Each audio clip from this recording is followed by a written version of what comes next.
আমি আর আমার বন্ধুরা মাটি টাচ করলাম, আমরা অফিসিয়ালি এখানে আগামী 7টা দিন কাটাতে চলেছি।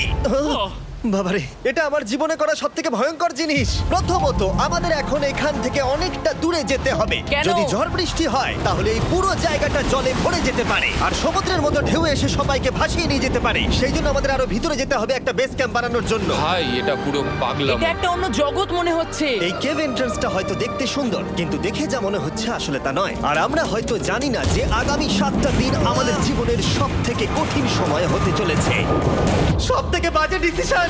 ঠিক আছে, আর কিছুক্ষণের মধ্যেই অন্ধকার হতে চলেছে। ক্যাম্প না করলে আমরা বিপদে পড়বো। আমরা কোথায় যাচ্ছি সেটা কি বলবে? আমাদের ক্যাম্প সেটআপের জন্য একটা ফ্ল্যাট গ্রাউন্ড খুঁজতেই হবে। কেভের ভেতরে ঢোকার পরে আমরা এমন একটা জায়গা খুঁজে পেলাম যেটা অনেকটা উঁচুতে থাকায় আমরা জল থেকে সুরক্ষিত থাকতে পারবো। তার মানে এটা ক্যাম্পের জন্য পারফেক্ট। পারফেক্টটা একটু বেশি হয়ে গেল। মোটামুটি বলা যেতে পারে। ঠিক আছে, ক্যাম্পের জন্য মোটামুটি। প্রথম দিনের বাকিটা আমরা কাটিয়ে দিলাম আমাদের জিনিসপত্র আনতে। প্রত্যেকটা ব্যাগের ওজন প্রায় 80 পাউন্ড। আর যেমনটা তোমরা ফুটেজে দেখছো, আমরা এটা করতে 4 ঘন্টা লাগিয়ে দিলাম। এখান থেকে যাওয়া খুব কঠিন। তারপরে আমরা সবাই বেস ক্যাম্পে ফিরে গেলাম। ঠিক আছে, আমরা এখানে লাইট লাগিয়ে দিলাম। আমাদের সব জিনিসপত্র হোম বেসে চলে এসেছে। একটু ক্যামেরাটা ওদিকে দেখাবে? ওদিকটা কিন্তু ভয়ানক অন্ধকার, আর সবসময় এরকমই থাকবে। তাই আমরা ক্যাম্পিং গ্রাউন্ডের জন্য খুব বেশি কিছু করতে পারলাম না। কটা ফুটো করে দড়ি টাঙিয়ে দিলাম। এটা ধরো আর ওঠো দেখি। মনে হচ্ছে আমাদের হ্যামকগুলো ভালোই সাপোর্ট পাবে। আর তারপরে আমাদের সার্ভাইভাল গাইড জোয়ের সাহায্যে আমরা হ্যামক টাঙালাম। এই সরু দড়িটা আমার হ্যামকটাকে ধরে রাখবে। হ্যাঁ, ডিনার খেয়ে আমরা প্রথম রাত্রি ঠান্ডার জন্য তৈরি হলাম। আমি মিথ্যে কথা বলবো না, আমি যতটা ভেবেছিলাম তার থেকে এই হ্যামকটা অনেক বেশি কমফোর্টেবল। এই আমি তো আমার চমকেই হাতটা তো গেছিলাম। বড় কেন ভাই? এই কেভটা 2.5 কিলোমিটার ডিপ, আর আমরা এখন এন্ট্রান্সের কাছেই ক্যাম্পিং করছি। কাল আমরা অনেক কিছু এক্সপ্লোর করব। তোমরা কেমন ঘুমালে? ভয়ঙ্কর। ঘুমই হয়নি। এটা সত্যি একটা অস্বস্তিকর পরিবেশ। কেবের ওপর থেকে অনবরত আমাদের উপরে জল পড়েই যাচ্ছিল, তাই উপরে একটা প্লাস্টিক চাপালাম, কিন্তু তাও আমাদের হ্যামকের উপরে জল পড়েই যাচ্ছিল। একটা আইডিয়া আছে, চলো শেল্টারগুলোকে ভালোভাবে তৈরি করি। আমার মনে হয় এই প্লাস্টিকগুলোকে জুড়ে দিলে আর জল পড়বে না। বাহ, তুমি তো জিনিয়াস। আমি শুধু একজন ইউটিউবারই নয়, ঠিক আছে? আমার হ্যামকটা এটার উপরে ঝুলছিল। মানে দেখো, আমি আরেকটু হলে হ্যামক থেকে নেমে পড়ে যেতাম। আর আমরা সেই সময় এটা বুঝতেই পারিনি যে এই গর্তটা প্রায় 40 ফুট গভীর। তাই যখন আমি আর শন প্লাস্টিকগুলোকে জুড়ছিলাম, তখন ম্যাক এই স্লিপিং ব্যাগটা এখানে কেন পড়ে? কারণ এটার থেকে পিয়ের গন্ধ বেরোচ্ছে। ইয়া! এটার থেকে শেখা উচিত স্লিপিং ব্যাগ ভাড়া নিতে নেই। আমরা স্লিপিং ব্যাগ কেন ভাড়া আমি- নিয়েছি? কেন আমি আমরা জানি না। স্লিপিং ব্যাগগুলো কিনে আনতে পারলাম না? আর তারপরে আমরা এই দুটো প্লাস্টিককে জিপ টাই দিয়ে জুড়ে দিলাম। কিছু মনে করো না, এই দড়িটার উপরে আমার জীবন বাজি আছে। আর তখন ওইদিকে ম্যাক আর কার্ল তখন ওই গর্তের মধ্যে। ও মাই গড, ম্যাক! আর শেষ পর্যন্ত ওরা একদম নিচে পৌঁছে গেল। এই! আমি তো ভাবলাম সবাই ক্যাম্প নিয়ে কাজ করবে। আমরা শুধু দেখাচ্ছিলাম জায়গাটা কতটা ভয়ঙ্কর। না পড়লেই হবে, তোমাদের স্কিল নেই। আচ্ছা ঠিক আছে। আর যদিও ওদের এবার ফিরে আসা উচিত ছিল, কিন্তু কাল আর ম্যাক এটা কতটা গভীর সেটা দেখানোর চেষ্টা করলো। ভাই এটা দেখতে দারুণ লাগছে। তুমি কি নদীটাকে পার করতে পারবে? কিন্তু ওরা এটা জানে না যে এই রিভারটা এই কেভের গোটাটাই জুড়ে আছে। তার মানে এর মধ্যেও আমাদের কিছুটা সময় কাটাতে হতেই পারে। ওই তো ওরা এসে গেছে। এসো। তোমরা রান্না করে রেখেছো তো? হ্যাঁ, রান্না করেছি। ঠিক বলেছ। একটা নতুন বাড়ি, ঠিক বলেছি তো? একদম। এখন আমাদের একটা ছাদ আছে। আর এটা তো দারুণ। জিমি রান্না বেশ ভালোই আর করেছে। আমরা আমাদের ফায়ার পিটটাকে এই সুন্দর জায়গাটাতে নিয়ে এসেছি। জায়গাটা কেমন? বেশ গরম। আরামদায়ক। এই পাথরগুলো গরমটাকে ধরে রাখবে এবং ওপর থেকে যে পি পড়ছে সেগুলোকে আটকে দেবে। ওটা পি নয়। তাহলে ওটাকে কি বলবো? যদি জানি না, হয়তো বৃষ্টির জল হবে বা না, এটা বৃষ্টি নয়, না, পাথর মানে ইয়ে তুমি- করছে। এই একটু উপরে দেখাও। তুমি মেঘ দেখতে পাচ্ছো? পাথর দেখা যাচ্ছে। এটা বৃষ্টি নয়, রক পি। Rock P. ঠিক আছে, রক পি। ঠিক আছে, এটা রক পি। আর একটা শুকনো রাত ঘুমিয়ে কাটাবার পরে আমরা ঠিক করলাম জো আমাদের সার্ভাইভাল এক্সপার্ট, তাকে নিয়ে আমরা কেভের শেষ প্রান্ত অব্দি যাব। Cave! Cave! Cave! Cave! Cave! Cave! Cave! দেখা যাক আমরা কেভের কতটা গভীরে যেতে পারি। তোমরা কিন্তু মনে রাখবে আমরা সবেমাত্র কেভের এন্ট্রান্সের দিকেই আছি, আর আমাদের ইচ্ছা এই কেভের শেষ প্রান্ত অব্দি যাওয়া, অবশ্যই না মরে গিয়ে। ও মাই গড, এটা তো খুবই স্টিফ। আরে এটা তো সবে শুরু। আমরা কেভের আরো গভীরে এসেছি। তোমরা সবাই সাবধানে আসবে। এটা খুবই ছোট জায়গা, আমার মনে হয় না এখান থেকে আমি যেতে পারবো। কেভ এক্সপ্লোরের ইন্টারেস্টিং জিনিসটা হলো যা হোক করে আমাদের এই ছোট্ট ফাঁকগুলোর মধ্য দিয়ে এগিয়ে যেতে হবে। ও মাই গড, খুব ছোট জায়গা। আর তারপরেই খুব বড় একটা জায়গা আসবে, সেটা এতটাই বড় যে কিছু না দেখতে পাওয়ার জন্য এটা করতে হলো। ও মাই গড! এবার আমি সব দেখতে পাচ্ছি, এটা দুর্দান্ত। এটার তো অনেক আলো। ভাই জায়গাটা কতটা সুন্দর দেখো। Yeah! বাপরে কি আলো, আমি তো তাকাতেই পারছি না। আমি তো অন্ধ হয়ে যাব মনে হচ্ছে। এ বাবা, এটা কি হলো? আমরা বোধহয় ঠিক মতো এটাকে ব্যবহার করতে জানতামই না। চলো এগিয়ে যাই। আর তাই আমরা এগোতে থাকলাম। এই যে এই জায়গাগুলো এগুলো খুব ভালো ধরার এখানে? জায়গা। এগুলো ধরে এখান থেকে পা ঘুরিয়ে চলে আসতে পারবে। এইভাবে কি? হ্যাঁ, একদম পারফেক্ট। জো সব থেকে ভালো কেভ গাইড। এভাবে কেউ গাইড করতে পারবে না। ঠিক আছে, এইবার ব্যাপারটা ইন্টারেস্টিং হবে। কি? এটা কি?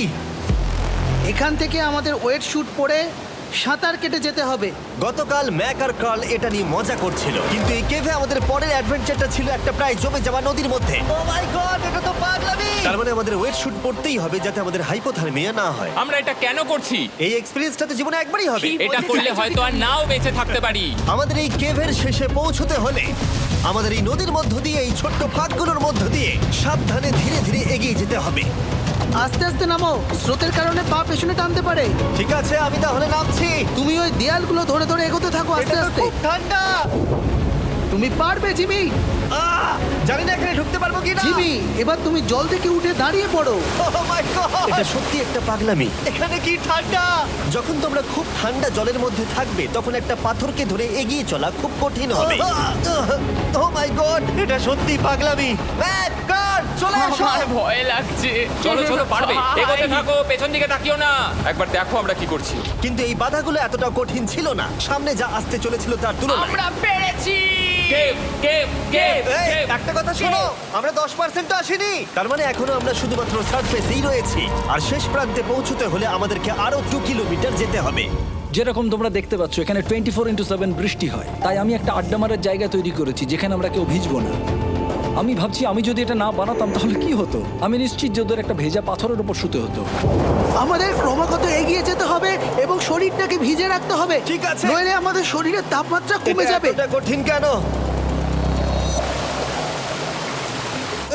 সব থেকে বাজে ব্যাপার হলো আমরা যতটাই দিকে এগোবো ততটাই আমাদের পিছন দিকে ক্যাম্পে ফিরতে হবে। আমাদের পরের বাধাটা হয়তো জলের মধ্যে নয়, কিন্তু তার মানে এটা নয় যে সেটা সহজ হবে। আরে এটা কি মাকড়সার জাল? কিন্তু আমি মাকড়সা দেখতে পাচ্ছি না তার কেন? মানে ওটা আমাদের উপরে আছে। আরে তোমার গায়ে, তোমার গায়ে। আমার বন্ধুরা কত বাজে। এই গেমটা মিস্টার বিস্ট ভিডিওর মতো, যত এগোবে ততই কঠিন হবে। সত্যি কথা বলতে যদি আমাদের সাথে জো না থাকতো আমরা মরেই যেতাম। আর 3 ঘন্টা পরে জো আমাদের জন্য একটা বাজে খবর নিয়ে এলো। জল অনেকটা বেড়ে গেছে আর আমরা অনেকটা সময় লাগিয়ে ফেলেছি, তাই আজকে আমাদের আবার ক্যাম্পে ফিরে যেতে হবে। আমি মানবো না। তুমি সেফটি এক্সপার্টের কথা অমান্য করতে পারো না। আমি এটা মানবো না। সত্যি কথা বলতে আমাদেরকে ফিরতেই হতো, কারণ এর আগে আমরা শুট করতে অনেকটাই সময় নষ্ট করে দিয়েছি। তারপর ফ্লেয়ার নিয়ে খেলেছি, তাই আমরা ফিরে যাচ্ছি আর এই মিশনটা আমরা পরের দিন আবার শুরু করব। শন, আমরা এসে গেছি। আরে তুমি এখানে কি করছিলে? এখন তোমরা কেউ ভিজবে না। আমি তো জানতামই না এই লাইটগুলো আমরা এনেছি। এগুলো দারুণ লাগছে তাই না? দুঃখের বিষয় আজকে আমরা মাত্র 20% এগোতে পেরেছি, কিন্তু বিশ্বাস করো আমরা শেষ পর্যন্ত অবশ্যই যাব আগামী কয়েকদিনের মধ্যেই। আমার মনে হয় কোনোদিনই হবে না। আমি তো বললাম। আমরা ডে 4টা রেস্ট নেব আর ডে 5 এ চেষ্টা করব এই কেভের শেষ অবধি যাবার। দেখা যাক কি হয়। ডে 3 তে মজা হলো, কালকে আবার দেখা হচ্ছে। আর কেভের ভিতরে 3টে খুব বাজে রাত কাটাবার পরে পরের দিন সকালে আমাদের মাথায় শুধু একটাই কথা আসছিল। আমার একটা হট শাওয়ার চাই, তবে আমি এখন একটু শান্তি পাবো। ও, এখন শাওয়ার পেলে কিন্তু দারুণ হয়। আমি চান করিনি প্রায় 3-4 দিন হয়ে গেল। তোমরা নিশ্চয়ই জানো কেভের মধ্যে শাওয়ার করা সম্ভব নয়। আমাদের অনেকটা পথ হেঁটে সাবধানে আগের রিভার বেডের কাছে পৌঁছতে হলো। ও মাই গড!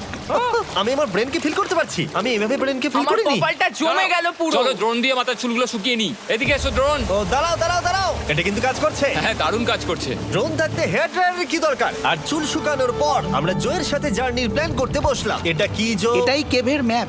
আগেরবার আমাদের থামতে হয়েছিল কারণ জল খুব জোরে বইছিল।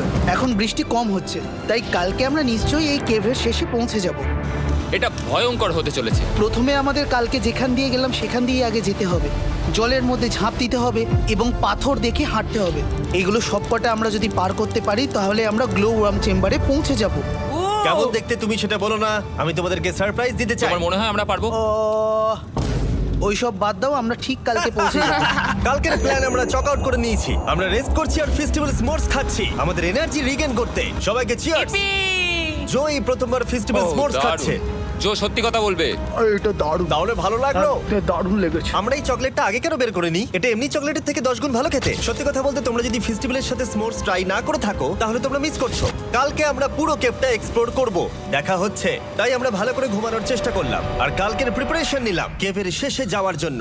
আমরা আমাদের জীবনের সবথেকে ডেঞ্জারাস জার্নি করতে চলেছি। ডে 3 এর অভিজ্ঞতা মাথায় রেখে আমরা কম শুট করেছি যাতে আমরা সামনের দিকে তাড়াতাড়ি এগোতে পারি। জলটা খুব ঠান্ডা হ্যাঁ, আগের দিনের মতোই খুব ভালো। এই তো আর যাতে আমরা সবাই বেঁচে ফিরতে পারি তাই জো ছাড়াও আরেকজন সার্ভাইভাল এক্সপার্টকে আমরা নিয়ে এসেছিলাম। এখানেই আমরা ডে 3 তে আটকে গেছিলাম। এখন আমরা কি করব? এবারে আমরা অনেক তাড়াতাড়ি এসেছি। আমাদের পিছনে ঘন অন্ধকার, কোথায় যাব? এই রাস্তাটা অনেক সরু এবং হ্যাঁ। স্রোত প্রচুর বেশি, তাই আমরা দেয়ালগুলো ধরে ধরে আস্তে আস্তে এগোবো। এই যে এইভাবে। ও হ্যাঁ, God! এই রকটায় জাম্প করো। কয়েকটা ভালো পাথর আছে যেগুলোকে তুমি ধরে এগোতে পারবে। আরে এখানটা তো অনেক অন্ধকার। আমি আর পা পাচ্ছি না, আমি এখন মাটিতে আর পাই পাচ্ছি না। যেহেতু আমরা মাটিতে পা পাচ্ছিলাম না, তার মানে যদি আমরা পাথর ছেড়ে দিই তাহলে এই জলের স্রোত আমাদেরকে ভাসিয়ে নিয়ে যেতে পারে। জো, আমরা কি করব? আমি এটা ধরে এসেছি, তুমি এটা ঠিক ধরো। আছে, আমি তো দেখতেও পাচ্ছি না কোথায় যাচ্ছি। জো, স্রোত আমাকে ভাসিয়ে নিয়ে চলে যাচ্ছে। আমি করবো তুমি কি করে? পারবে, পারবে। শুধু মুখটা এখান থেকে ঢুকিয়ে দাও, আমি হেল্প করছি। এখানে আমি ঢুকবো? হ্যাঁ, এই গর্তের মধ্যে। এই তো খুব ভালো। এটা আমার জীবনের সবথেকে বিপজ্জনক অ্যাডভেঞ্চার। আমরা এখন কেভের অনেক গভীরে চলে এসেছি আর এবার আমাদের সামনে প্রথম বড় বাধা। এখানে জলের একটা ঘূর্ণাবর্ত আছে, যদি তুমি এর মধ্যে পড়ে যাও তাহলে তোমাকে একদম নিচে নিয়ে চলে যাবে। মানে আমরা পড়ে গেলে মরে যেতে পারি। হ্যাঁ, মানে আমরা মৃত্যুর সাথে খেলা করছি। এটা এতটা বিপজ্জনক হতে পারে আমি সত্যিই ভাবিনি।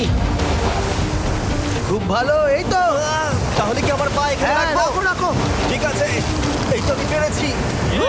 এটা আমার ভাবনার থেকেও বেশি কঠিন ছিল। এই নদীটা কতটা শক্তিশালী এই গোটা কেভটাকে তৈরি করেছে। কিন্তু মজার ব্যাপার হলো আমরা পাথরের মতো শক্তিশালী নই। আমি শুধুমাত্র মানুষের মতোই শক্তিশালী। সৌভাগ্যবশত কাল এই অ্যাডভেঞ্চারে লিড করেনি, তার বদলে আমরা একজন অ্যাভেঞ্জার জোকে পেয়েছি। ও কতটা এক্সপার্ট তার প্রমাণ হিসেবে বলতে পারি। সে লিটারালি কতটা ওপর থেকে আমাদেরকে নদীতে ঝাঁপ দিয়ে দেখালো। ও মাই গড, এটা পাগলামি। কে বললো এটা পাগলামি? এটা তো আমার কাছে খুবই সহজ। আমি এটা করব। তুমি কোনোভাবেই এটা করতে পারবে না। আরে কি বলছোটা কি তুমি? আমি এক্ষুনি করতে চাই। চলো যাচ্ছি Joe. God speed back. Jimmy আমার সাথে যা যা করেছে তার কাছে এটা তো কিছুই নয়। 3, 2, 1।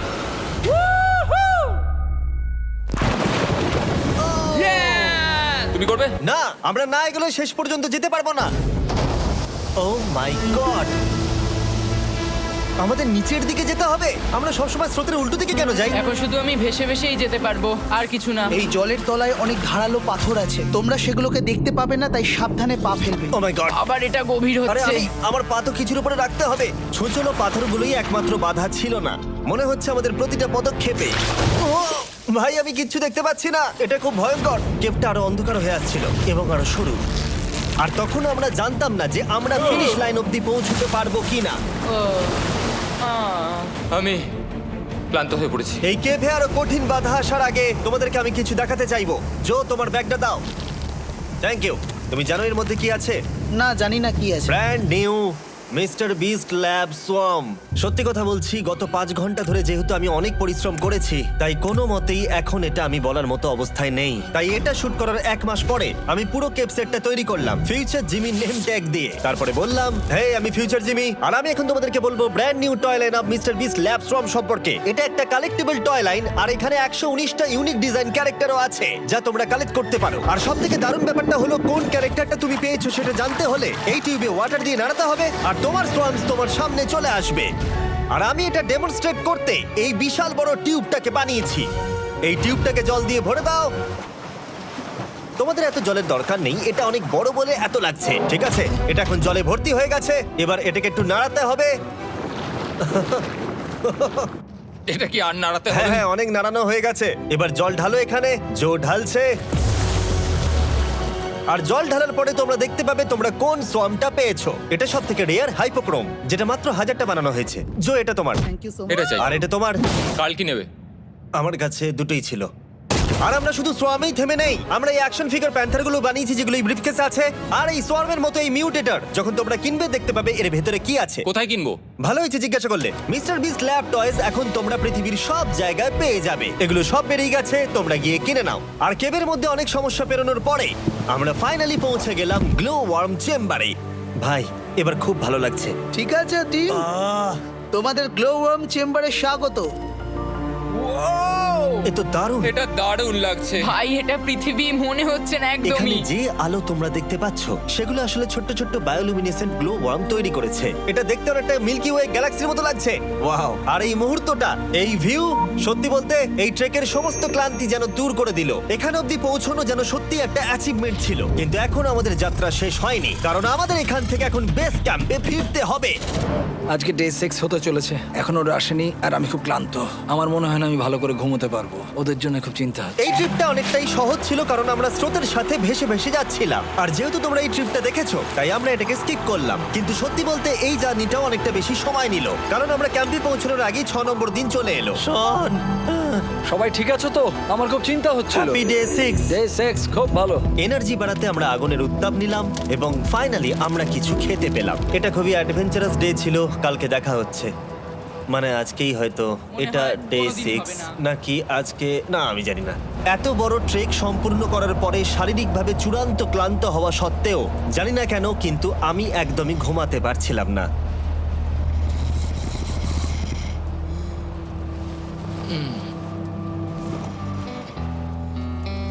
আমি 7 দিন সলিটারি কনফাইনমেন্টে কাটিয়েছি, কবরে কাটিয়েছি, 7 দিন রাফটে থেকেছি। কিন্তু সত্যি কথা বলতে এটা সবার থেকে বেশি কঠিন ছিল, কারণ সব সময় ভিজে, ঠান্ডা, প্রত্যেক মুহূর্তে এই পাথরগুলো শরীরে ব্যথা দিচ্ছে। বেশিরভাগ সময়টাই একে